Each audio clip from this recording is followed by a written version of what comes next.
Достар, баршаңызға сәлем, қалдарыңыз қалай? Бүгінгі видеода біз компьютермен танысатын боламыз. Небәрі 4 минуттың ішінде сіз компьютердің негізгі бөлшектерін ажырата алатын боласыз.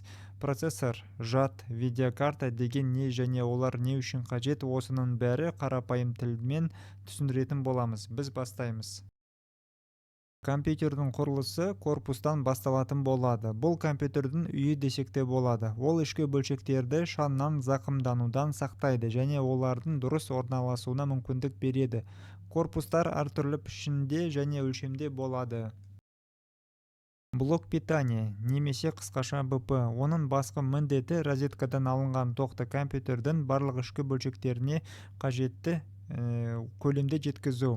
Қуатты видеокарта мен процессорлар көп энергия жұмсайды, сондықтан блоктың қуаттылығы жеткілікті болуы керек.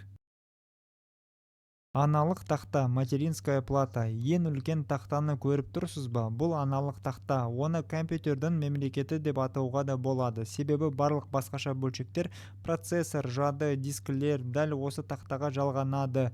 Аналық тақта оларды бір-бірімен қамтамасыз етеді, бір-біріне қосады.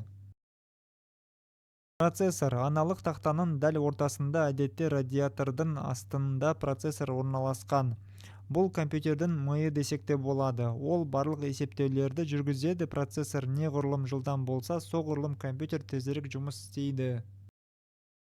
Салқындатқыш кулер. Процессор жұмыс істегенде қатты қызады, сондықтан оның үстіне салқындатқыш немесе кулер орнатады. Ол жылуды таратып процессордың қызып кетуіне жол бермейді. Кейде корпустың ішіне қосымша желдеткіштер де орнатылады.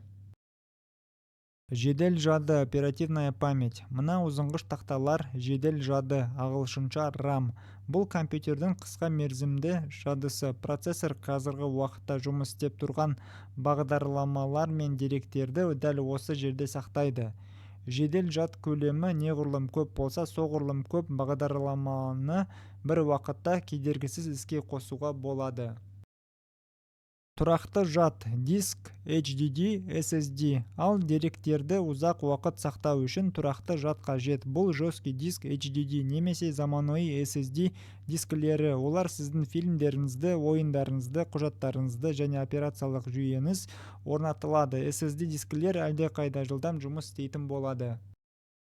Бейнекарта, видеокарта. Егер сіз ойын ойнасаңыз немесе бейне монтажбен айналысатын болсаңыз, онда бейнекартаға немесе видеокартаға назар аудару керек. Ол экрандағы суретті қалыптастырады. Бейнекартаның өзінің жеке процессоры мен жады бар. Ол аналық тақтаға жалғанады және графиктерді иемденуге жауапты.